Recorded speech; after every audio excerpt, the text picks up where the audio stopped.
Hello बच्चों, कैसे हैं आप लोग? तो सभी बढ़िया है ना। आज जो है हम क्लास 12th के फिज़िक्स की नेक्स्ट लेक्चर की बात करेंगे, जिसमें हम आज पढ़ेंगे गॉस के नियम के अनुप्रयोग। आप लोगों ने अभी तक गॉस के नियम पढ़ लिए, गॉस के नियमों के थोड़े थोड़े क्वेश्चंस लगा लिए। आज हम गॉस के नियमों के यूजेस पढ़ेंगे, एप्लीकेशंस पढ़ेंगे, कहाँ कहाँ हम अप्लाई करते हैं और कैसे करते हैं। ठीक है, तो यस, मेरा नाम आलोक कुमार मदेशिया और आप हमारे चैनल पे फिज़िक्स के लेक्चर्स पा सकते हैं। और आज हम लोग अगले टॉपिक की बात करने जा रहे हैं। स्वागत है आप सभी का इस सेशन में। चलिए, तो सबसे पहले गॉस नियम के अनुप्रयोग किस में किया जाता है, इसका एप्लीकेशन। तो इसका प्रयोग किया जाता है बच्चों, आपने अभी तक पढ़ा था कि गॉस के नियम में हम क्या करते हैं। गॉस के नियम में हम पढ़ते हैं नेट फ्लक्स जो होता है वो किसी भी परिबद्ध क्षेत्र द्वारा या किसी भी परिबद्ध गॉसियन पृष्ठ द्वारा कितना फ्लक्स है उसको बताता है, जो कि कितना होता है Q अपॉन एप्सिलॉन नॉट, ये होता है।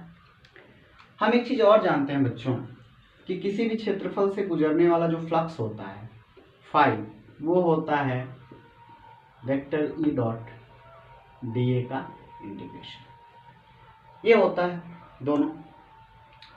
तो हमको करना क्या है, गॉस के नियमों का प्रयोग करके इलेक्ट्रिक फील्ड कैलकुलेट करनी है। देखिए, दोनों एक दूसरे के बराबर होंगे ना भाई। अगर कोई गॉसियन पृष्ठ परिबद्ध क्षेत्रफल है, उस क्षेत्रफल से गुजरने वाला flux Q upon epsilon not के बराबर है, तो वही फ्लक्स उस क्षेत्र से परिबद्ध विद्युत फ्लक्स के भी बराबर होगा।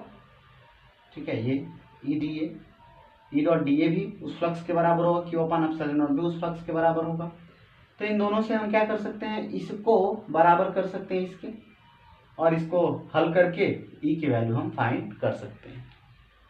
तो हम कहते हैं कि गॉस के नियम का प्रयोग कहाँ किया जाता है। तो बच्चों, गॉस के नियम का अनुप्रयोग किया जाता है किसी भी आवेश वितरण के द्वारा या आवेश वितरण के कारण जो कुल फ्लक्स होता है, उस फ्लक्स के कारण जो इलेक्ट्रिक फील्ड जनरेट होती है, उस इलेक्ट्रिक फील्ड को कैलकुलेट करने में गॉस के नियम का अनुप्रयोग किया जाता है। तो चलिए, सबसे पहले गॉस के नियम के अनुप्रयोग हम कैसे इस नियम का प्रयोग करते हैं, अपनी ज़रूरत के अनुसार इलेक्ट्रिक फील्ड कैसे ज्ञात करते हैं। तो सबसे पहले हमारा चलता है स्टेप 1।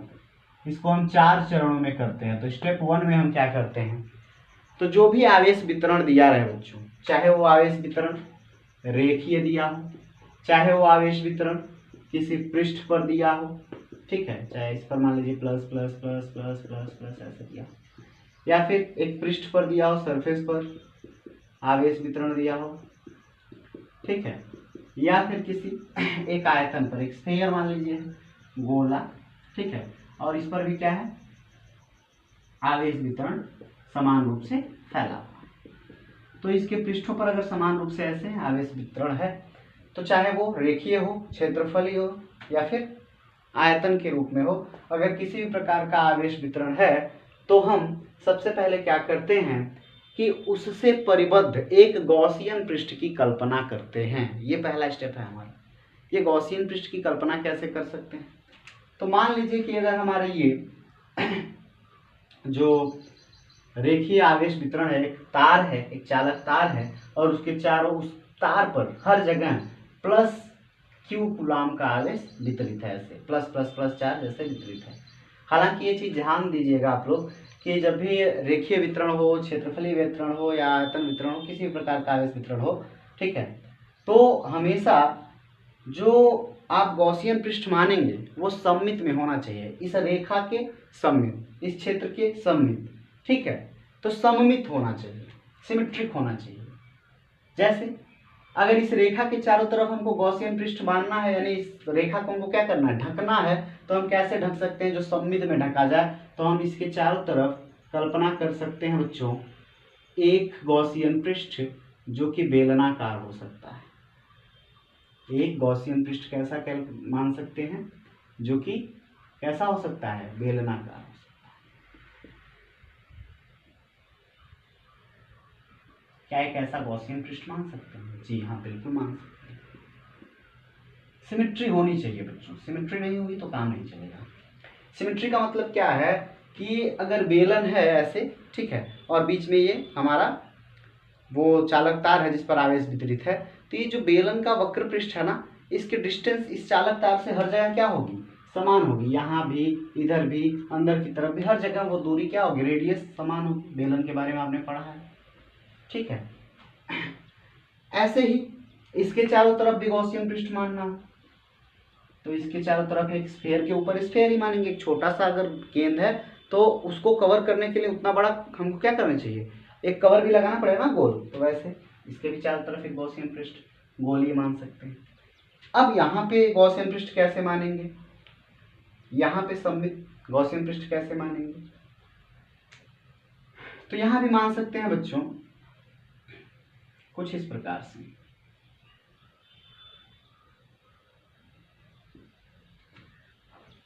ठीक है, एक छोटे से चार्ज को हम घेरेंगे और उसकी तुलना में निकाल लेंगे, बाद में बाकी एरिया को इंटीग्रेट करके निकाल लेंगे। तो सबसे पहला काम, सममित में हमको क्या करना पड़ेगा, एक गॉसियन पृष्ठ मानना पड़ेगा, ठीक है। तो स्टेप 1 हमारा, किसी भी आवेश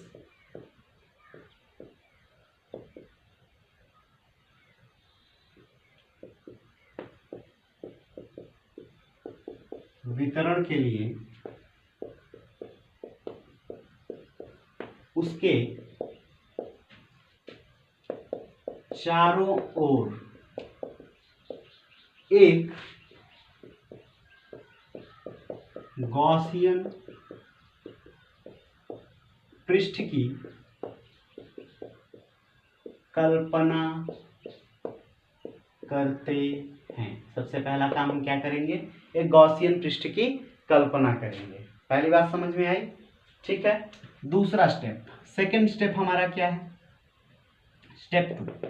फिगर बनाना होगा तो ये वाला बस बना लीजिएगा, इसको मिटा देते हैं, ठीक है। स्टेप 2, दूसरे स्टेप में क्या करेंगे, अब गॉसियन पृष्ठ हमने मान लिया। दूसरे स्टेप में हम करेंगे कि जो विद्युत फ्लक्स का मूल सिद्धांत है, विद्युत फ्लक्स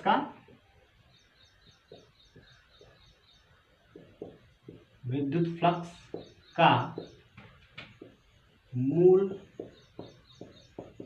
या विद्युत फ्लक्स के मूल सिद्धांत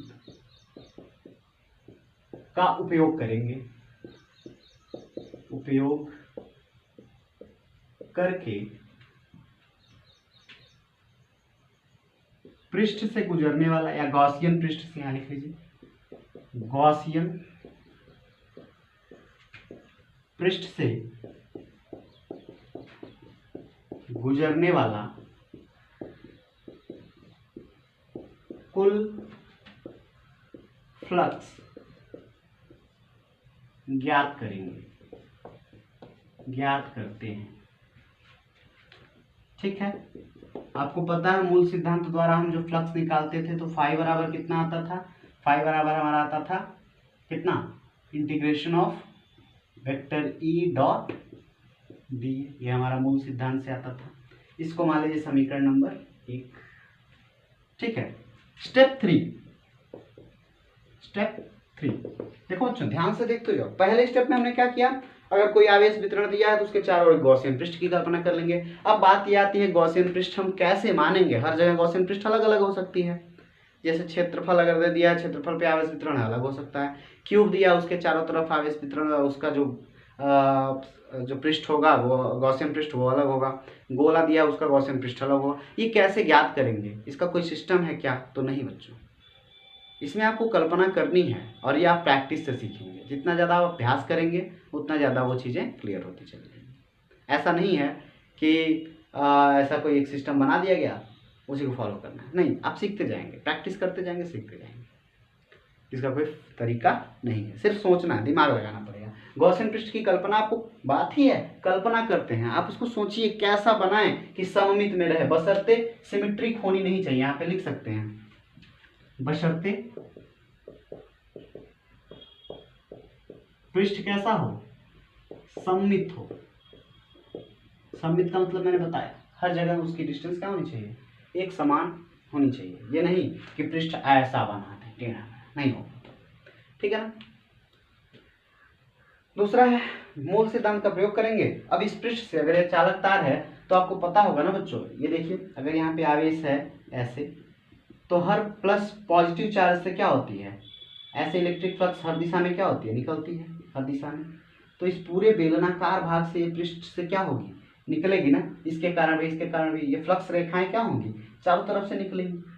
ठीक है, तो इस टोटल पृष्ठ से कितनी फ्लक्स रेखाएं निकलती है उसको हम क्या कर लेंगे, phi is equals to vector E dot D A से कैलकुलेट कर लेंगे, जो हम पहले इसके उदाहरण करा चुके हैं। आप देखिए पिछले वीडियो में आप देख सकते हैं इसके उदाहरण किए गए। स्टेप 3 में हम क्या करते हैं, तो स्टेप 3 जो बच्चों है इसमें हम करते हैं गॉस के प्रमेय से, गॉस के प्रमेय का उपयोग करके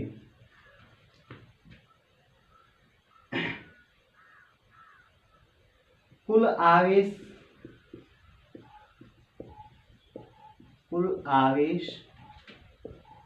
का परिकलन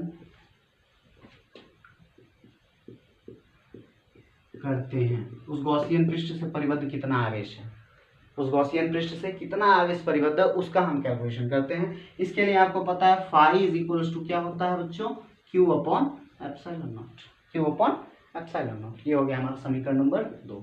ये गॉस का प्रमेय कहता है और ये हमारा विद्युत फ्लक्स का मूल सिद्धांत कहता है। समीकरण 1 और 2 से हम देख रहे हैं कि दोनों का जो लेफ्ट हैंड साइड है वो इक्वल है, तो बच्चों राइट हैंड साइड भी क्या होगा, इक्वल। तो स्टेप 4 में हम यही काम करेंगे। स्टेप 4 में हम क्या करते हैं, चूंकि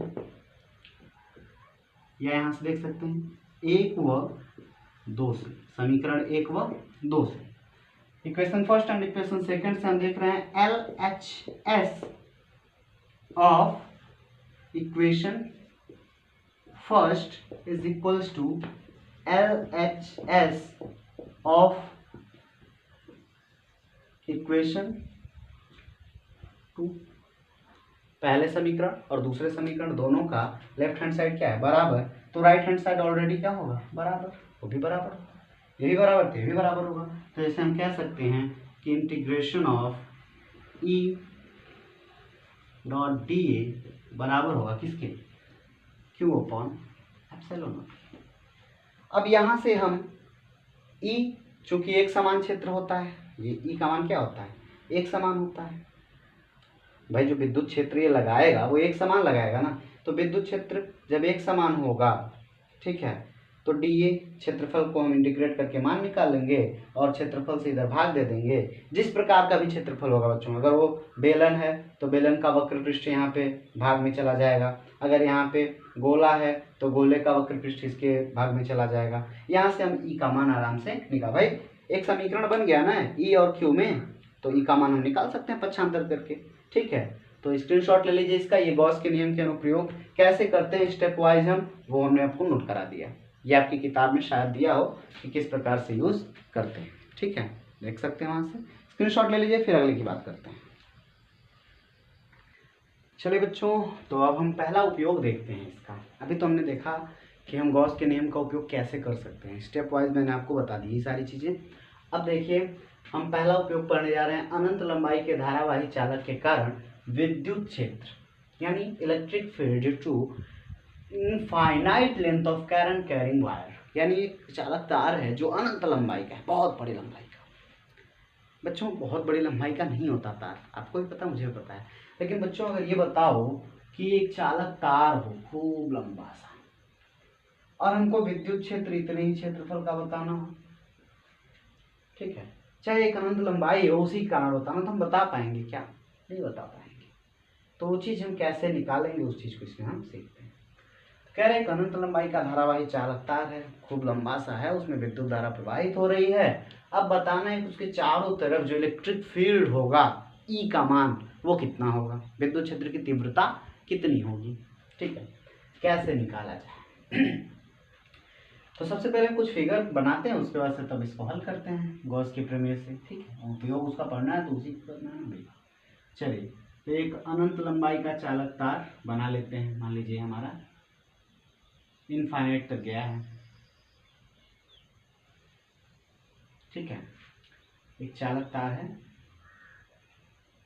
जो नीचे भी कहाँ तक गया है, इनफाइनाइट तक, ऊपर भी कहाँ गया है, इनफाइनाइट तक, बहुत सारा लंबा है।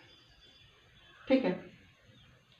अब इस पर जो चार्ज डिस्ट्रीब्यूशन है वो एक समान रूप से क्या है, फैला हुआ है। और कितना चार्ज है बच्चों, वही प्लस चार्ज है। ठीक है। टोटल चार्ज अगर हम बात करें तो क्यू चार्ज, इस पर एक समान रूप से प्लस धनावेश वितरित है। ऋणावेश भी हो सकता है, अभी हम किसकी बात कर रहे हैं, धनावेश की। अरे धनावेश है तो फ्लक्स लाइन किधर जाएंगी, बाहर की तरफ। अगर वही ऋणावेश होता फ्लक्स लाइन अंदर की तरफ।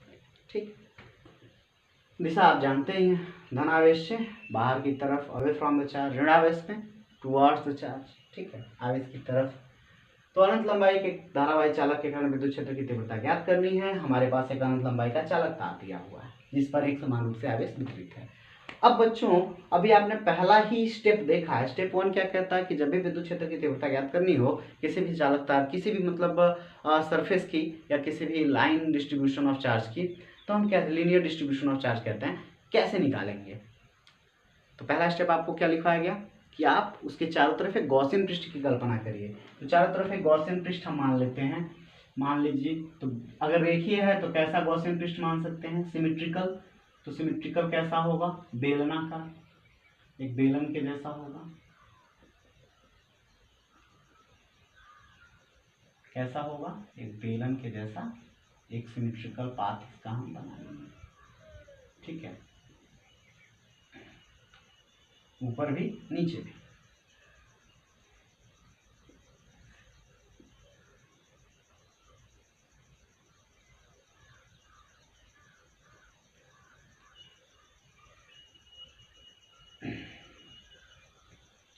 हमने कल्पना कर ली कि एक बेलनाकार सरफेस है या बेलनाकार आकृति है जिससे घिरा हुआ है, दिख रहा है।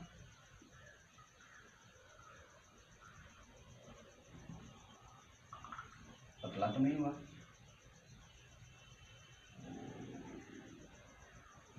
यही सब टाइम टेकिंग है। ठीक है, साफ। चलिए अब यहाँ से यहाँ तक का जो इसका रेडियस होता है, तो ये आप जानते हैं रेडियस होता है यहाँ से। इस रेडियस को बच्चों मान लो कि ये रेडियस हमारा कितना है, स्मॉल आर। और ये रेडियस क्या होगा, बेलन के चारों तरफ रेडियस क्या होता है, इक्वल होता है। ठीक है, यहाँ आर डिस्टेंस दूरी पर एक छोटा सा एरिया मान लो, और वो छोटा सा एरिया जो होगा उसको मान लो डी ए, ये हमारा डी ए एरिया है। अब हम बात करें अगर इस पॉइंट पर, इस पॉइंट को P मान लो, तो इस पॉइंट P पर जो एरिया वेक्टर होगा बच्चों वो किस डायरेक्शन में होगा, तो आप जानते हैं एरिया वेक्टर कैसा होता है, सरफेस के परपेंडिकुलर। सरफेस के कैसा होता है, परपेंडिकुलर। तो यहाँ पे एरिया वेक्टर किस डायरेक्शन में होगा, इस डायरेक्शन में, यानी वेक्टर डी ए कुछ इस प्रकार से होगा। ठीक है, और जो इलेक्ट्रिक फील्ड लगेगा इस प्लस चार्ज की तरफ, इस प्लस चार्ज की वजह से, यहाँ पे अगर एक प्लस चार्ज है तो इस प्लस चार्ज की वजह से इलेक्ट्रिक फील्ड भी किधर लगेगा, एकदम इसी डायरेक्शन में, इस पॉइंट पे किधर लगेगा, इसी डायरेक्शन में लगेगा ना। तो एरिया वेक्टर और जो इलेक्ट्रिक फील्ड है वो दोनों के दोनों एक डायरेक्शन में होंगे।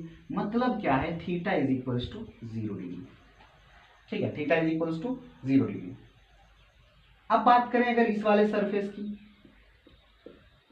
तो इस वाले सरफेस पे बच्चों आपको पता है, अगर ये वाला सरफेस कैसा है, एकदम बेलन कैसा होगा, बेलन ये ऐसे, इसका एक प्लेन है। ठीक है, एक प्लेन ऊपर है, ये गोल वक्राकार पृष्ठ है। चार्ज से कैसे निकलेगा, इलेक्ट्रिक फ्लक्स कैसे निकलेगा, ऐसे। ये बेलन है मान लीजिए, तो अंदर से बाहर की तरफ ऐसे निकलेगा ना, इस तरह, इधर इधर चारों तरफ निकलेगा। लेकिन इस पृष्ठ पर एरिया वेक्टर कैसा होगा, तो बच्चों एरिया वेक्टर जो होगा ये ऐसा समतल होगा ना, तो एरिया वेक्टर या तो ऊपर की तरफ या तो नीचे की तरफ। लेकिन आपको जब मैंने शुरुआत में पढ़ाया था एरिया वेक्टर, तो बताया था अगर 3D फिगर हो तो एरिया वेक्टर हमेशा बाहर की डायरेक्शन का लिया जाता है, अंदर की डायरेक्शन का नहीं लिया जाता। सिर्फ किधर का लेते हैं, बाहर का, अंदर का नहीं लेते। तो यहाँ पे अगर हम एरिया वेक्टर की बात करें तो ये किधर जाएगा, ये इधर जाएगा, डी। ठीक है, और इलेक्ट्रिक फील्ड तो बच्चों अगर प्लस चार्ज ये लीनियर है तो निश्चित रूप से इलेक्ट्रिक फील्ड की डायरेक्शन कौन सी होगी, यही वाली होगी। वो तो हर जगह वही होगी, हर जगह प्लस चार्ज है, उधर ही होगी। लेकिन एरिया वेक्टर किधर जाएगा, यहाँ पे प्लेन के परपेंडिकुलर, यहाँ भी वही हाल होगा, यहाँ भी एरिया वेक्टर कहाँ जाएगा, प्लेन के परपेंडिकुलर लंबवत जाएगा। लेकिन इलेक्ट्रिक फील्ड कैसे जाएगी, इधर दोनों के बीच का कितना एंगल बनेगा, 90 डिग्री। अब आप कुछ चीजें बताइए, अगर ये जो फॉर्मूला होता है फाई इज इक्वल्स टू होता है ई डॉट डी ए, ठीक है। इसको जब हम तोड़ते हैं तो क्या बनता है हमारा, E D A cos theta, और थीटा कितना है 90 डिग्री, तो cos 90 degree is equals to कितना होता है 1, नहीं कॉस 90 इज इक्वल्स टू 0, तो ये अगर 0 तो ये पूरा का पूरा 0, यानी फाई इज इक्वल्स टू क्या निकला 0। मतलब ये है कि इस पृष्ठ से कोई भी फ्लक्स नहीं निकलेगा, इस पृष्ठ से कोई भी फ्लक्स नहीं निकलेगा। फ्लक्स किससे निकलेगा, सिर्फ और सिर्फ जो वक्राकार है उससे निकलेगा। अब जब सबका सब फ्लक्स उससे निकलेगा तो इस सरफेस को आप मान लीजिए S1, इस सरफेस को मान लीजिए S2, और ये जो वक्राकार पृष्ठ है ऐसे ऐसे वाला, इस पृष्ठ को आप क्या मान लीजिए S3, तो हमारा निकलेगा किससे S3 से। तो अगर हम नेट फाई की कैलकुलेशन करें, दूसरा स्टेप हमारा क्या कहता है, पहला स्टेप तो हमने बना लिया, फिगर हमने बना लिया, पहला स्टेप का काम हमने कर लिया, अब हमको क्या करना है दूसरा स्टेप, ठीक है। तो माना वगैरह सब आप लोग लिख लीजिएगा कि माना एक रेखीय आवेश वितरण वाला कोई एक चालक तार है जो अनंत लंबाई का है, इसके चारों तरफ एक गॉसियन पृष्ठ की कल्पना करते हैं जो कि एक बेलनाकार आकृति होती है। इस बेलन की लंबाई भी मान लीजिए, ये लंबाई यहाँ से यहाँ तक कितनी मान लीजिए, L लंबाई है, L लेंथ है, ठीक है, L लंबाई होती है, ठीक है। तो जिस चालक तार से बेलन के पृष्ठ के बिंदु P पर हमको विद्युत क्षेत्र की तीव्रता ज्ञात करनी है, ये सारी चीजें। तो इलेक्ट्रिक फील्ड हमारा इधर विद्युत क्षेत्र लग रहा है मान लीजिए E, तो E किसके बराबर होगा, ये सारी बातें आप फिगर वाली लिख लीजिएगा, ठीक ना। हम सीधे सीधे इसको हल करते हैं, ये इतनी बात समझ में आई जितनी बताई। चलिए तो हम टोटल फाई निकालते हैं।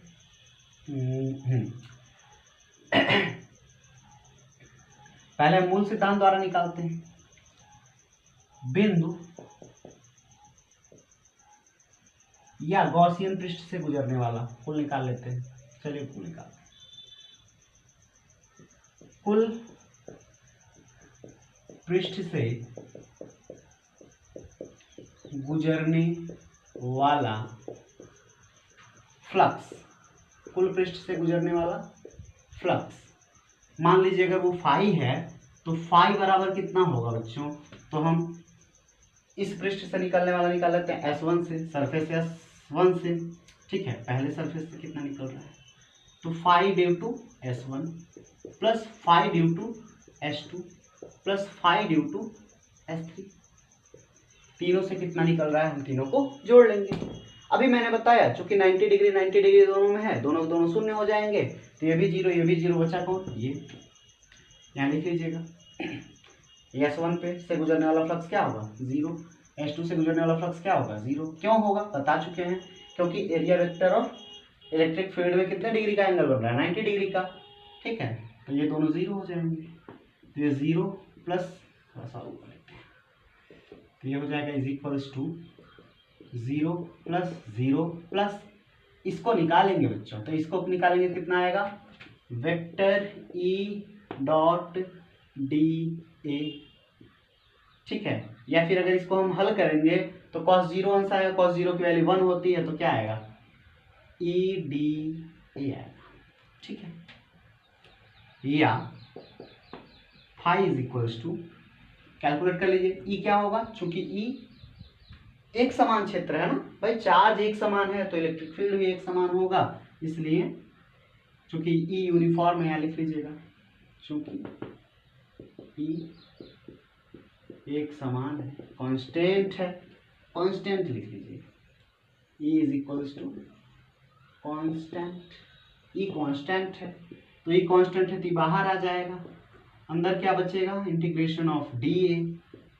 अब बताओ बच्चों ये जो डी ए है S3 सरफेस के कारण, ये किसके कारण निकाल रहे हैं, यहाँ S3 लिख लीजिएगा S3, तो S3 जो सरफेस है वो वक्रपृष्ठ ही तो है, बेलन का वक्रपृष्ठ, और बेलन का वक्रपृष्ठ का फार्मूला आप पढ़े होंगे 2 पाई r h पढ़े होंगे। यहाँ पे h ऊंचाई होती थी, लेकिन यहाँ पे ये ऊंचाई कैसी है, लेंथ दी गई है ना लंबाई, तो L लिख लेंगे, तो कितना हो जाएगा 2 पाई आर यल। भाई पूरे का इंटीग्रेट करेंगे तो कितना आएगा, पूरा वक्र पृष्ठ ही आएगा, और इसको इंटीग्रेट करेंगे वक्र पृष्ठ आ जाएगा। यहाँ से हम लिख देंगे चूंकि ए जब हम निकालते हैं इंटीग्रेट करके तो ये किसके बराबर आएगा 2 पाई आर यल के बराबर। तो यहाँ लिख दीजिए, या फाई जो नेट फाई होगा वो किसके बराबर होगा ई इंटू 2 पाई आर यल की। ठीक है, ये हमारा हो गया समीकरण नंबर 1। अब संपूर्ण गॉसियन स्टेप थर्ड का इस्तेमाल कर रहे हैं। संपूर्ण गॉसियन पृष्ठ से गुजरने वाला फ्लक्स क्या निकाल रहे हैं हम, संपूर्ण गॉसियन पृष्ठ से गुजरने वाला फ्लक्स कितना होगा बच्चों, जानते हैं फाई बराबर क्या होता है क्यू अपॉन एप्सिलॉन। मान लिया कि टोटल चार्ज कितना है क्यू है, टोटल जो चार्ज है वो क्या है क्यू है।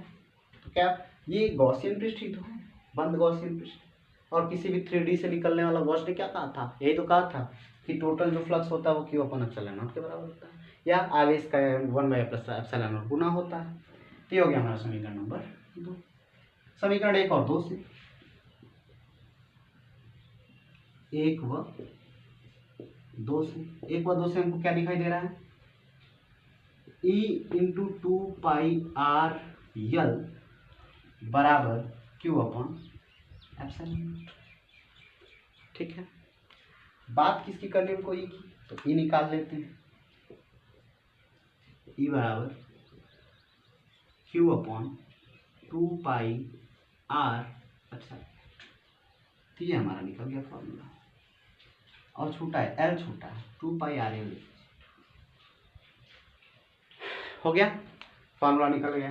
लेकिन एक प्रॉब्लम है बच्चों, प्रॉब्लम क्या है कि एल की लंबाई हमको पता नहीं, ये तो इनफाइनाइट है, और एल का मान अगर आपने इनफाइनाइट रखा, जो ही रखा ऊपर जाएगा 0, पूरा 0 हो जाएगा, तो ई का मान पूरा 0 हो जाएगा, ऐसा होता ही नहीं। तो हम क्या करेंगे, चेंज करेंगे इसका रूप। आपने रेखीय आवेश घनत्व तो पढ़ा, आपको लंबाई नहीं पता, आपको लंबाई नहीं पता, लेकिन क्या आपको ये पता है कि अगर एकांक लंबाई है, यानी हम बात करें 1 मीटर की, तो 1 मीटर में कितना आवेश है ये तो बता सकते हैं आवेश घनत्व के द्वारा। आवेश घनत्व क्या कहता है, क्यू बराबर कितना होता है बच्चों, लैम्डा इंटू।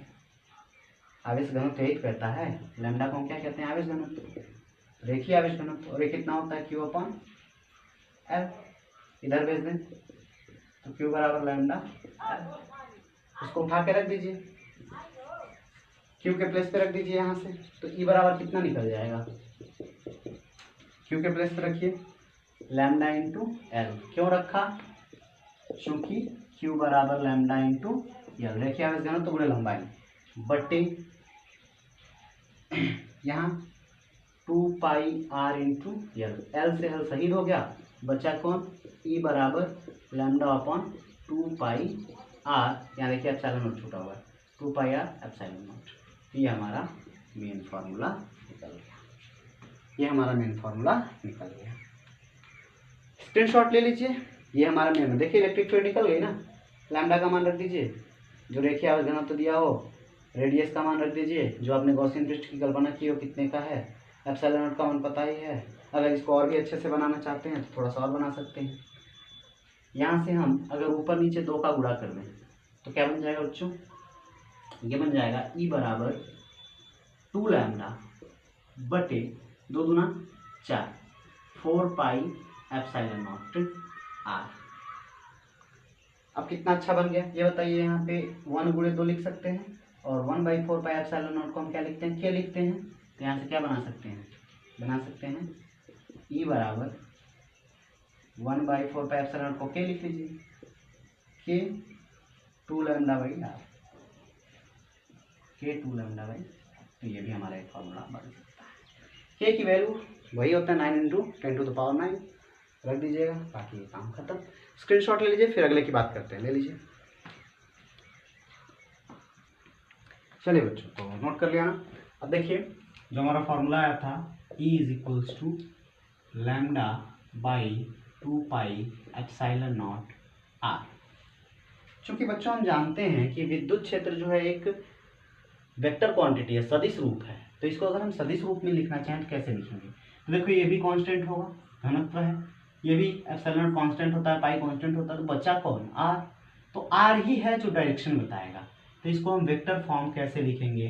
तो इसका सदिश रूप जो होता है, सदिश रूप, वो सदिश रूप होता है vector E is equals to lambda by 2 pi epsilon naught r into r cap. ये डायरेक्शन बताना है, तो ये आपका सदिश रूप हो गया। ठीक, ये सदिश रूप हो गया। अब ग्राफीय निरूपण देख लेते हैं। ग्राफीय निरूपण, ग्राफ कैसे बनेगा? देखिए, सबसे पहले हम देखते हैं किसके किसके प्रोपोर्शनलिटी में ये चीजें हैं। आर के इनवर्सली प्रोपोर्शनल, इलेक्ट्रिक फील्ड किसके प्रोपोर्शनल है? आर के इनवर्सली प्रोपोर्शनल। तो आर के इनवर्सली प्रोपोर्शनल, चूंकि यहां हम लिख सकते हैं E is inversely proportional to r, तो इसका ग्राफ कैसे बनेगा बच्चों? E वर्सेस आर का, E वर्सेस आर का जो इसका ग्राफ होगा, इसको E कहेंगे, ये R होगा, ग्राफ कुछ इस प्रकार का होगा। ठीक है, मतलब क्या कि R की वैल्यू अगर 0 रखें तो E की वैल्यू क्या मिलेगी? Infinite, 1/0 infinite. देखिए R की वैल्यू 0 पे आ रहे हैं तो E की वैल्यू क्या मिल रही है? इनफाइनाइट। ये कहाँ टच कर रहा है इसको? इनफाइनाइट पे। और इधर अगर हम E की वैल्यू इनफाइनाइट रखते हैं, E की वैल्यू क्या रखते हैं, या E की वैल्यू 0 रखें, तो बताइए E की वैल्यू कहाँ 0 होगी? कहाँ मिल रहा है 0? वाई एक्सिस कहाँ 0 हो रहा है? कहीं नहीं ना, इनफाइनाइट पे। तो R की वैल्यू क्या होगी? इनफाइनाइट। इनफाइनाइट रखें तो E की वैल्यू 0, और अगर इसको इनफाइनाइट रखें तो R की वैल्यू 0। तो एक ग्राफ ये बनेगा। दूसरा ग्राफ हमारा जो बनेगा वो बनेगा E वर्सेस लैम्डा का। तो E is directly proportional to किसके है? लैम्डा। देख रहे हैं, जो लीनियर चार्ज डिस्ट्रीब्यूशन है, तो जो लीनियर चार्ज डेंसिटी होगी, वो लीनियर चार्ज डेंसिटी यानी कि रेखीय आवेश घनत्व विद्युत क्षेत्र के क्या होगी? अनुक्रमानुपाती, या विद्युत क्षेत्र इसके अनुक्रमानुपाती होगा। तो यहाँ से हम इसका ग्राफ जो बनाएंगे वो कैसा बनेगा? E वर्सेस लैम्डा का। तो E वर्सेस लैम्डा का जो ग्राफ बनेगा, तो बच्चों लैम्डा का मान बढ़ाएंगे तो E का मान भी बढ़ेगा। इसका मतलब ये ऐसे बनेगा, एक सीधी रेखा पॉजिटिव डायरेक्शन के साथ थीटा कोण बनाते हुए, या फिर स्लोप जो होगी पॉजिटिव डायरेक्शन में होगी। स्क्रीनशॉट लीजिए ग्राफ का, इसके बाद तक नेक्स्ट की बात करते हैं। चलो बच्चों, अब एक क्वेश्चन देखते हैं इस फॉर्मूले पे। कह रहा है हमारे पास एक 0.1 मीटर के वृत्ताकार पथ पर, तो एक जो वृत्ताकार पथ है ऐसा, इसका जो परिधि है ये कितना है? टोटल 0.1 मिलीमीटर, यानी 10 सेंटीमीटर का ये पथ है। इसे पथ कैसा है? 10 सेंटीमीटर लंबा, यानी बहुत छोटा पथ है। एक 10 सेंटीमीटर मतलब बहुत छोटा, एक रिंग जैसा, एक छोटे से कंगन जैसा पथ है। ठीक है, उस पथ पर कोई इलेक्ट्रॉन है जो विद्युत क्षेत्र में चक्कर लगाता है। ये इलेक्ट्रिक फील्ड है यहाँ पे, और उस इलेक्ट्रिक फील्ड में ये क्या कर रहा है? इलेक्ट्रॉन चक्कर लगा रहा है इस पथ पर। यदि कोई ऐसा इलेक्ट्रॉन है जो चक्कर लगा रहा है, यदि रेखीय आवेश घनत्व ये दे रखा है, इस पर चार्ज डिस्ट्रीब्यूशन का जो रेखीय आवेश घनत्व है वो कैसा दे रखा है बच्चों? ये गोला नहीं है, ये एक वृत्त है और वृत्ताकार लूप है, इसकी बात कर रहा है। रेखीय आवेश घनत्व 10⁻⁶ कूलम्ब पर मीटर दिया हो, तब इलेक्ट्रॉन का रेखीय वेग ज्ञात करना है, यानी इलेक्ट्रॉन कितनी तेजी से गति कर रहा है, इसका जो VE ज्ञात करना है हमको, ये वेलोसिटी ज्ञात करना है। ये मूव कर रहा है, रिवॉल्व कर रहा है, तो कितना होगा बच्चों? आपको पता है 11th में आपने पढ़ा होगा सर्कुलर मोशन, एक चैप्टर है वृत्तीय गति, शायद पढ़ा हो, जरूर पढ़ा होगा, 11th क्लास में है। वृत्तीय गति करने के लिए जरूरी क्या चीज़ होती है? तो आवश्यक चीज़ होती है अभिकेंद्र बल। आपने अभिकेंद्र बल के बारे में थोड़ा बहुत सुना होगा। आप अगर एक छोटे से कंकड़ को बांध के धागे में ऐसे घुमाएं तो आपके हाथ पर एक बल अनुभव होता है। ठीक है, वो बल ही क्या कहलाता है? अभिकेंद्र बल। तो घूमने के लिए जरूरी है अभिकेंद्र बल, मतलब कि ये इलेक्ट्रॉन जब रिवॉल्व करेगा तो इस पर एक अभिकेंद्र बल रहेगा, और जो अभिकेंद्र बल रहेगा वो संतुलन में किसके साथ होगा?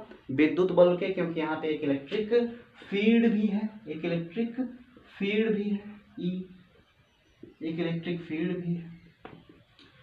तो जो इस चार्ज पर इलेक्ट्रिक फील्ड लगेगा, जो बल लगाएगा, उस बल के और इसके अभिकेंद्र बल के बीच का जो मान होगा, दोनों आपस में क्या होंगे? बराबर। ये जो विद्युत बल लगाएगा और जो अभिकेंद्र बल होगा वो आपस में बराबर होंगे, तभी ये वृत्तीय गति कर पाएगा। अगर ई का मान ज्यादा होता तो ये खींचाता, अभिकेंद्र बल का मान ज्यादा होता भाग जाता। बहुत सारे रीजन हो सकते, बहुत चीजें हो सकती हैं।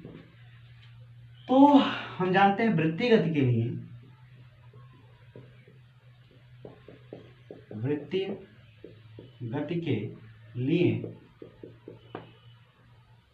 अभिकेंद्र बल जो होता है वो बराबर होता है विद्युत बल के लिए हो गया, और विद्युत बल का आपने फॉर्मूला पढ़ रखा है बच्चों, F बराबर Q इंटू ई। यहाँ इलेक्ट्रॉन है तो E इंटू ई लिख लीजिए, ठीक है। तो मान भर दिया। अभिकेंद्र बल का मान क्या होता है? चूंकि इलेक्ट्रॉन है तो होता है मास of electron yummy, velocity of electron का स्क्वायर अपॉन इस पथ का रेडियस तो r का स्क्वायर, बराबर विद्युत बल हमारा कितना होता है? Q इंटू ई। क्यू की जगह पे क्या है? E इंटू ई। अब मान रखिए, या फिर पहले इसको अलग कर लीजिए, तो यहाँ से VE का स्क्वायर अलग करेंगे तो R स्क्वायर। यहाँ E का मान रखिए, E का मान कितना आया था अभी? E का मान कितना आया था? Lambda upon 2 pi epsilon not R रख लीजिए, lambda by 2 pi epsilon not R। ये देखिए एक R से, यहाँ R स्क्वायर नहीं होता, सॉरी सॉरी सॉरी सॉरी, ये R से R खत्म, ठीक है। V स्क्वायर, ये R से R खत्म हो गया। अब देखिए V स्क्वायर, एम ई कहाँ चला जाएगा? नीचे, ठीक है। तो E lambda upon 2 pi epsilon naught m mass of electron. Value put करिए, ये स्क्वायर है इधर जाएगा तो स्क्वायर रूट बन जाएगा, तो यह हो जाएगा ये velocity of electron is equals to square root of E into lambda upon 2 pi epsilon naught m e mass of electron. ये देखिए 2 पाई एप्सिलॉन नॉट, वैल्यू रखने में तामझाम होगा, आसानी करने के लिए ऊपर नीचे 2 से गुणा कर दीजिए। ऊपर नीचे 2 से गुणा करेंगे तो क्या बन जाएगा? स्क्वायर रूट ऑफ 2, ई की वैल्यू रखिए 1.6 into 10 to the power minus 19। Lambda की वैल्यू कितनी दी गई है? 10 पे माइनस 6। लेकिन बच्चों 10 पे माइनस 6 दी गई है 1 मीटर के लिए, यहाँ लंबाई कितनी है? 0.1 अर्थात 1/10 मीटर। यहाँ 1/10 का हम यहाँ क्या कर देंगे?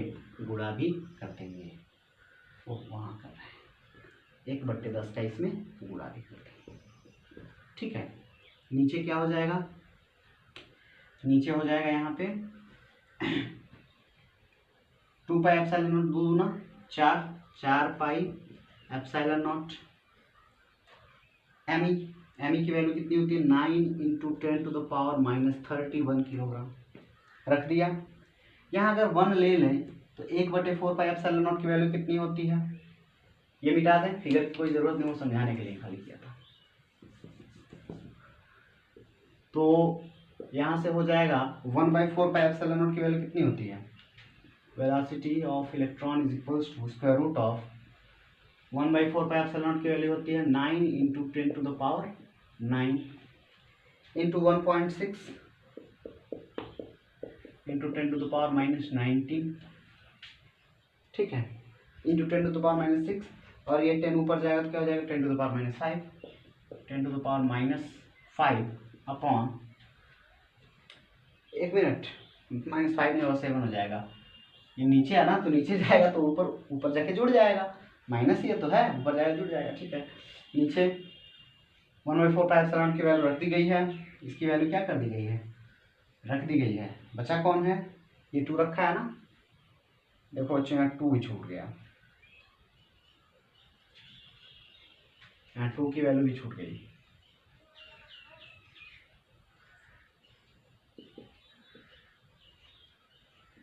2 इंटू 9 इंटू 10⁻9 लिख लीजिए।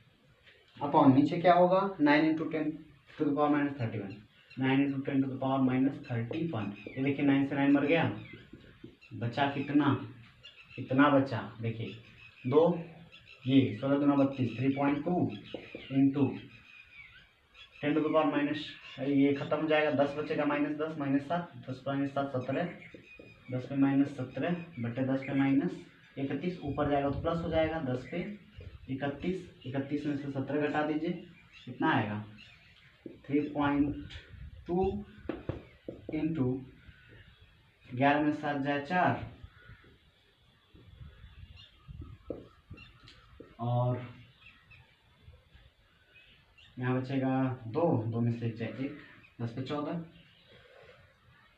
इसको निकालेंगे आंसर, फाइनल आंसर तो बचेगा बच्चों, इसका जब निकालिएगा तो आएगा 5.6 स्क्वायर रूट ऑफ 5.6।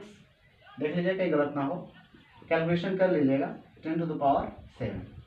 कैलकुलेशन लंबा है, कहीं गलत ना हो। ये आपका आंसर आएगा वेलोसिटी ऑफ इलेक्ट्रॉन का, जिसको हम इसमें मापते हैं मीटर पर सेकेंड। चलिए स्क्रीनशॉट ले लीजिए इस क्वेश्चन का, जल्दी से फटाक से ले लीजिए। चलिए बच्चों, तो आज का लेक्चर थोड़ा सा लंबा होगा। अगला हम यूज करने जा रहे हैं बिंदुवत आवेश के कारण विद्युत क्षेत्र, यानी कि अगर पॉइंट चार्ज हो तो उसके कारण कितना इलेक्ट्रिक फील्ड होता है, अर्थात electric field due to a point charge. ठीक है, कितना होता है निकालते हैं। देखिए यहाँ पे एक मान लीजिए हमारे पास प्लस क्यू चार्ज है। आपको ये चीज़ तो बताई थी कि अगर कोई भी बिंदु दिया है, आवेश वितरण किसी भी प्रकार का दिया है, आपको सबसे पहला काम क्या करना है, आपको उसके चारों ओर एक गॉसियन पृष्ठ की कल्पना करनी है। क्या करनी है, उसके चारों तरफ एक गॉसियन पृष्ठ की कल्पना करनी है ना। करिए, गॉसियन पृष्ठ कैसा होगा। तो बच्चों अगर मान लीजिए एक छोटा सा, ठीक है, गेंद है, उसको चारों ओर से सिमेट्रिकल ढकना है, हर डायरेक्शन से सिमेट्रिकल। ऐसे मान लीजिए एक छोटा गेंद है, इसको ढकना है तो बड़े वाले गेंद से ढकेंगे ना, बड़े वाले गेंद से नहीं ढकेंगे, एक बड़ा सा कवर ढकेंगे, बड़े कवर से। ठीक है, और वो कवर क्या होगा, तो वो सिमेट्रिकल होना चाहिए। ये नहीं है, ऐसा नहीं है कि यहाँ पे चार्ज है इसको ढकना है तो ऐसे ढकते हैं ना, चार्ज तो यहाँ हो गया ना। ये चार्ज कहाँ होना चाहिए, सिमेट्रिकली है, एकदम सेंटर में होना चाहिए। और ये जो इसके चारों तरफ का जो कवर है वो ऐसा नहीं है कि 2D हो ना, 3D होना चाहिए, अर्थात चारों ओर से ऐसे हर डायरेक्शन से, ऊपर नीचे अगल बगल चारों तरफ से, तो एक स्फीयरिकल हो जाना चाहिए। तो ये हमारा हो गया पॉइंट चार्ज प्लस क्यू। इसको हम एक स्फीयर से ढक देते हैं। मान लेते हैं कि एक हमारा गॉसियन पृष्ठ है जो स्फेरिकल है, गोलीय है, इस आवेश को हर डायरेक्शन से ढका हुआ है, क्योंकि फ्लक्स बच्चों हर डायरेक्शन से जाएगा। मुझे थोड़े से फिगर बनाने में टाइम लग जाती है, इसीलिए वीडियो और लंबा हो जा रहा है। हम सोच रहे हैं छोटा छोटा। हो ये अंडा बन रहा है। आप गोल बनाइएगा, गोल मटोल सा, हमारा तो गड़बड़ हो जा रहा है। ठीक है, ठीक, जो भी हो आप समझिए, आपको समझना है बस, और कुछ नहीं करना। देखो चार्ज थोड़ा सा किनारे को क्या, चार्ज यहाँ है, चार्ज यहाँ है, चलो ये चार्ज यहाँ है, करते हैं काम ये करना है कि बिंदु बतावे इसके कारण विद्युत क्षेत्र की कल्पना करनी है। गॉसियन पृष्ठ की कल्पना कर ली, ये स्फेरिकल गॉसियन पृष्ठ है, एक गोले के जैसा है, न कि वृत्त के जैसा है। आप इसको वृत्त समझने की गलती ना करें। अब देखिए ये एक स्फीयर है, गोला है, यहाँ से यहाँ तक का डिस्टेंस बच्चों हम मान लेंगे r है। ठीक है, और यहाँ एक पॉइंट है P, यहीं पे इलेक्ट्रिक फील्ड हमको कैलकुलेट करना है। इसके रिस्पेक्ट में हम यहाँ पे एक एरिया मान लेंगे, जो एरिया हमारा कितना है dA। तो ये बताओ बच्चों कि एरिया वेक्टर कैसा होगा, तो एरिया वेक्टर इसके परपेंडिकुलर होगा, जो कि कितना होगा वेक्टर dA। अब इलेक्ट्रिक फील्ड भी इसी डायरेक्शन में होगी, थीटा की वैल्यू कितनी होगी दोनों के बीच में, 0 डिग्री होगी। थीटा की वैल्यू दोनों के बीच में 0 डिग्री होगी। और ऐसा ही हर जगह होगा ना, छोटे छोटे एलिमेंट्स हर जगह होंगे। अभी बात करते हैं। तो सबसे पहला स्टेप गॉस के रूल का, जो गॉस लॉ है, उसका इस्तेमाल करने का पहला स्टेप क्या है कि सबसे पहले हम क्या करते हैं, गॉसियन पृष्ठ की कल्पना करते हैं, कर लिया। दूसरा काम क्या करते हैं, दूसरा काम हम करते हैं कि इस मूल आवेश सिद्धांत का या फिर मूल फ्लक्स का सिद्धांत जो है उसका इस्तेमाल करके निर्गत फ्लक्स की कल्पना कैलकुलेशन कर लेते हैं। तो टोटल बिंदु P से चाहे ऐसे बिंदु P पर, P लिखा ही नहीं, बिंदु P पर एक छोटा सा अल्पांश, बहुत छोटा सा अल्पांश क्षेत्रफल dA से गुजरने वाला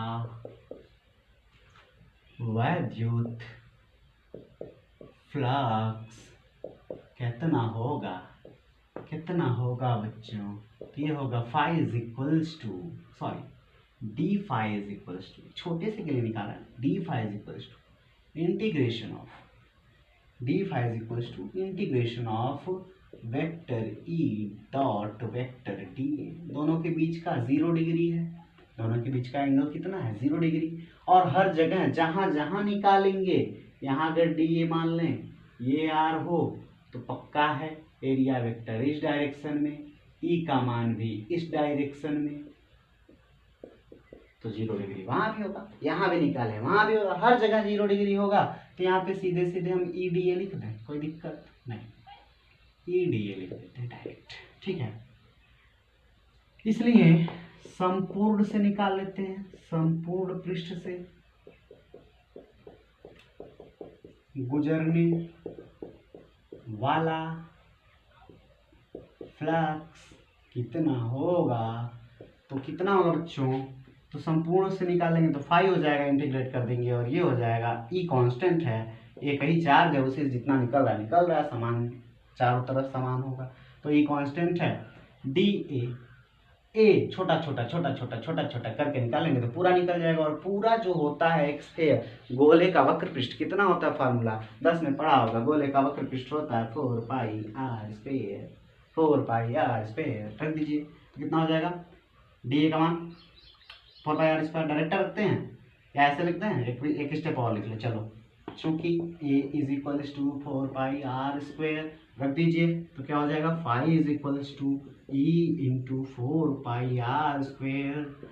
चलिए यहाँ तक की बात खत्म हुई, बोलिए प्रेम से श्रीया बलरामचंद्र की जय। जय हो गया, जय, चलिए जय हो गया, बात करते हैं इसकी।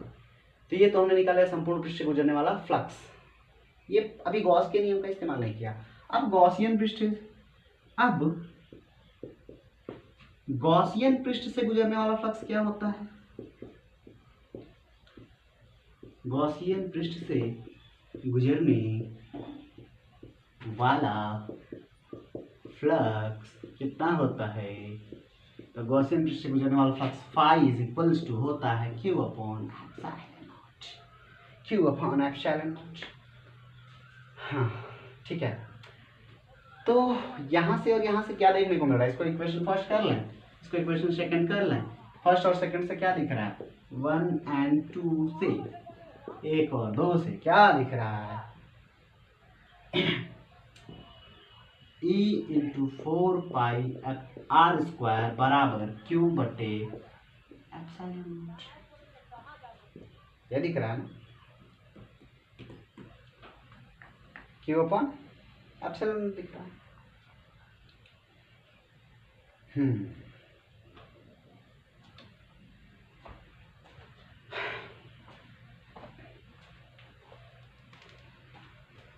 अब इसको इधर भेज दिया जाए, पक्षांतर कर दिया जाए ना, और क्या कर सकते हैं। तो e की वैल्यू फाइंड करनी है, e इज इक्वल टू हो जाएगा 1 बाई, इस 4 पाई आर स्क्वायर को पहले भेज दीजिए तो 1 बाई 4 पाई एप्सिलॉन नॉट हो जाएगा, 4 पाई आर स्क्वायर को भेजा ना, चलिए 4 पाई आर स्क्वायर और क्यू अपॉन एप्सिलॉन नॉट भेज दिया, 4 पाई आर स्क्वायर को, एप्सिलॉन को इसके साथ लिख दीजिए, इसको इधर लिख दीजिए, तो e बराबर कितना हो जाएगा, 1 by 4 pi epsilon naught Q upon इस आर स्क्वायर को इसके नीचे कर दीजिए। तो यही तो आता है, आपने पढ़ चुका है पहले विद्युत क्षेत्र जब आप लोगों ने पढ़ा था तो विद्युत क्षेत्र वाले में ही ये चीज़ें पढ़ ली थी। अब इसका सदिश रूप भी लिख लीजिए नीचे, छोटा सा थोड़ा सा है सदिश रूप। तो सदिश रूप बच्चों क्या होगा इसका, तो सदिश रूप हो जाएगा वेक्टर ई बराबर 1/4 pi epsilon naught, Q constant है, चार्ज है, आर ही होगा जो बदलेगा, तो यहाँ आर कैप लगा देंगे और ये हमारा हो जाएगा सदिश रूप। तो ये सदिश रूप हो गया, स्क्रीनशॉट ले लीजिए इसका। तो ये चीज़ आप निकाल भी चुके हैं, गॉस के नियम से भी निकाल लिया, कैसे निकालते हैं स्क्रीनशॉट ले लीजिए। अब अगले की बात करेंगे, इसके बाद जल्दी से फटाक से ले लीजिए स्क्रीनशॉट। चलो बच्चों इसका ग्राफ देख लेते हैं, ग्राफ कैसा होगा, तो E is inversely proportional to r square बनेगा, जिसका ग्राफ E वर्सेस आर का कुछ इस प्रकार से बनेगा। जब इनवर्सली प्रोपोर्शनल है तो जैसा पिछला बना था लगभग वैसा, ठीक है, तो ग्राफ वैसा है, ठीक, स्क्रीनशॉट ले लीजिए, मिटा दें। चलिए अब इसके बाद हम पढ़ने जा रहे हैं अनंत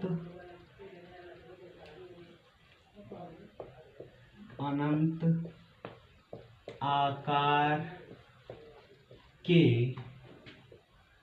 परावैद्युत या कुचालक पट्टिका या प्लेट के कारण वैद्युत क्षेत्र कैसा होगा और कितना निकलेगा देखिए। तो सबसे पहले एक अनंत आकार का प्लेट बना लेंगे, फिगर समझिएगा, थोड़ा सा टफ है।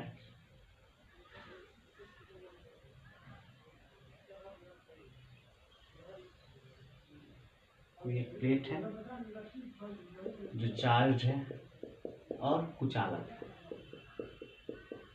समान रूप से फैला हुआ है अनंत तक, और इस पर जो क्षेत्रीय आवेश घनत्व है सिग्मा, जो क्षेत्रीय आवेश घनत्व कितना है, सिग्मा है, ये 6 नहीं है, सिग्मा है, ऐसे बात।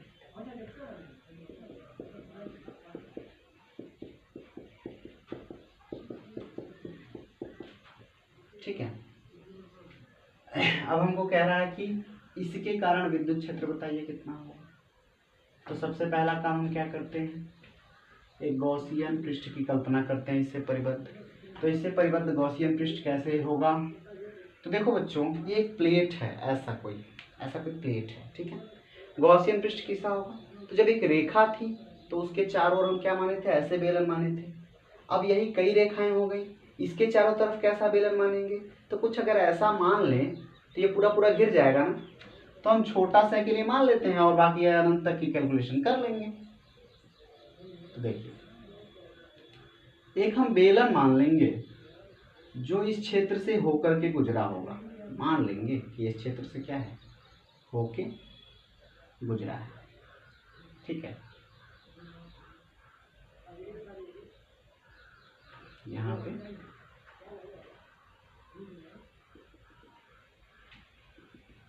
ऐसे होके गुजरा है,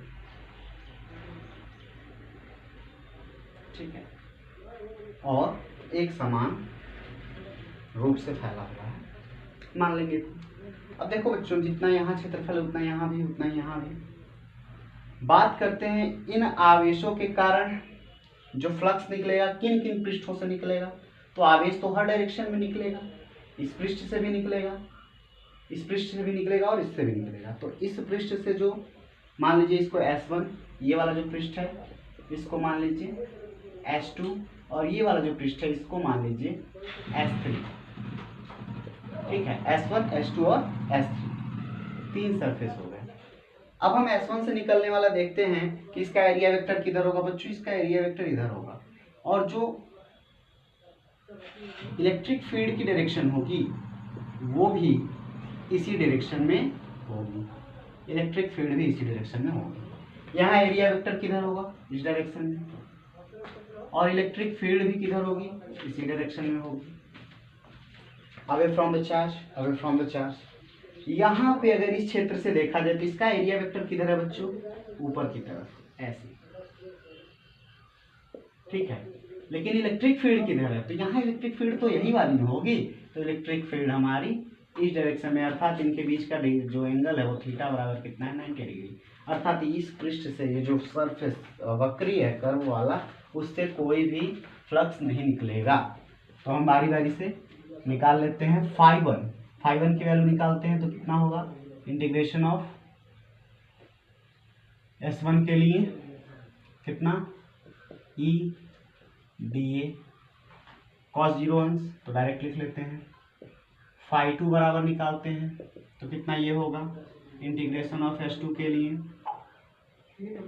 ई डी ए, ये भी उतना ही होगा, कॉस 0 अंश 1 होता है। फाई 3 निकालते हैं तो ये कितना होगा, इंटीग्रेशन ऑफ S3 के लिए ई डी ए कॉस 90 डिग्री, और जो कितना हो जाएगा बच्चों 0, कॉस 90 डिग्री 0, बाकी सब का सब 0, तो ये निकल गया। इसलिए अगर हम नेट फाई निकालें टोटल, तो phi is equals to phi 1 plus phi 2 plus phi 3, value put करिए तो ये हो जाएगा। फाई 1 की वैल्यू यहाँ से इंटीग्रेशन ऑफ S1 के लिए ई डी ए प्लस S2 के लिए इंटीग्रेशन ऑफ S2 के लिए ई डी ए प्लस 0, इसको छोड़ दीजिए। ये देखिए ई भी कांस्टेंट है, और डी ए को अगर बाहर निकालें तो कितना आएगा, ई बाहर हो गया, डी ए को बाहर निकालें तो कितना आ जाएगा, ए, इंटीग्रेशन करें तो ऐसे ये भी कितना, ई इंटू ए, दोनों को ऐड करें तो कितना हो जाएगा, ट्वाइस ऑफ ई ए, अर्थात phi is equals to 2EA। ये तो निकल गया हमारा मूल सिद्धांत द्वारा। अब हम किसके द्वारा निकालेंगे, गॉस के प्रमेय से। तो गॉस के प्रमेय से निकालते हैं, कितना हो जाएगा, तो गॉस के प्रमेय से जानते हैं फाई बराबर होता है net Q upon epsilon not.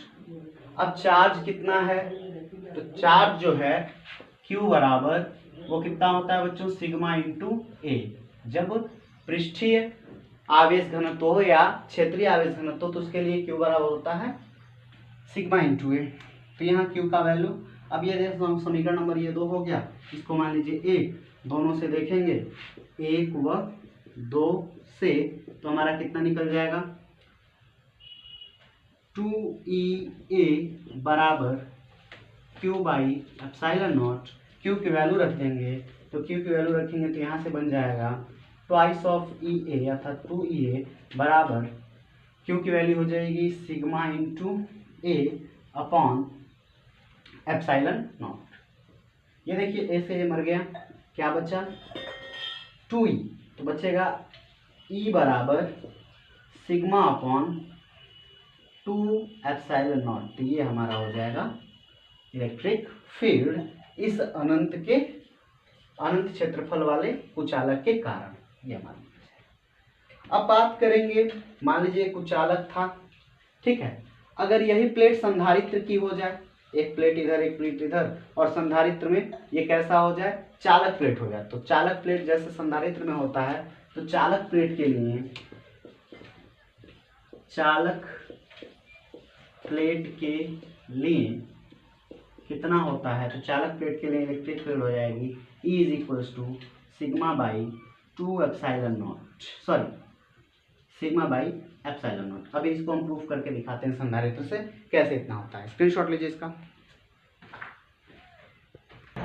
देखो बच्चों, संधारित्र से मैंने कहता है कैसे प्रूफ कर लेते हैं, समझ लीजिए उसको, कि अगर चालक प्लेट हो तो सिग्मा बाई एप्सिलॉन नॉट ही क्यों होता है। चलिए देखते हैं। मान लीजिए एक प्लेट हमारी ये है और एक प्लेट ये है। आपको पता है संधारित्र जो होता है उसकी प्लेट का बड़ी हो सकती है, प्लेट जो होती है ये बड़ी होती है, लेकिन इसके बीच की डिस्टेंस बहुत ही ज़्यादा कम होती है। इस प्लेट की तुलना में डिस्टेंस क्या होती है, बहुत कम, अर्थात ये नगण्य के बराबर होती है, बहुत कम, ठीक है। और अगर प्लेट बराबर हो तो दूरी पर इलेक्ट्रिक फील्ड डिपेंड नहीं करती। ये मान लीजिए नेगेटिवली चार्ज है, ये कैसी है नेगेटिवली चार्ज, और ये कैसी है पॉजिटिवली चार्ज। ये धनावेशित है, ये ऋणावेशित है, ठीक है। 4 ही बनाया, 5 बनाया। चलिए अब समझिए एक पॉइंट हमारा यहाँ है, एक पॉइंट यहाँ है, एक पॉइंट यहाँ है।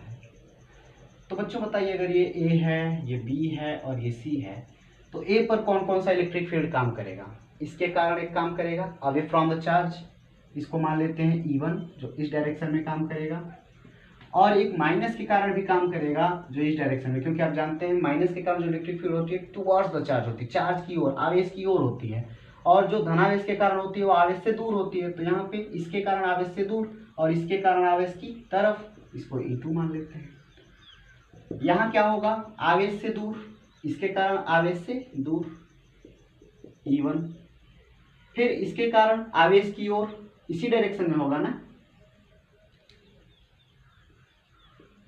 इसके कारण आवेश की ओर इसी डायरेक्शन में होगा, ठीक है। अब इस पर इसके कारण इस डायरेक्शन में, इसके कारण आवेश की ओर इस डायरेक्शन में।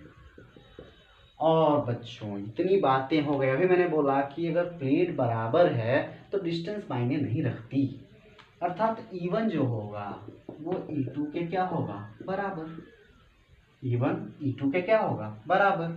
तो ये दोनों एक दूसरे के विपरीत दिशा में है कैंसिल, एक दूसरे के विपरीत दिशा में है कैंसिल, यहाँ दोनों एक दिशा में हैं, अर्थात जो नेट E निकलेगा वो निकलेगा E1 प्लस E2।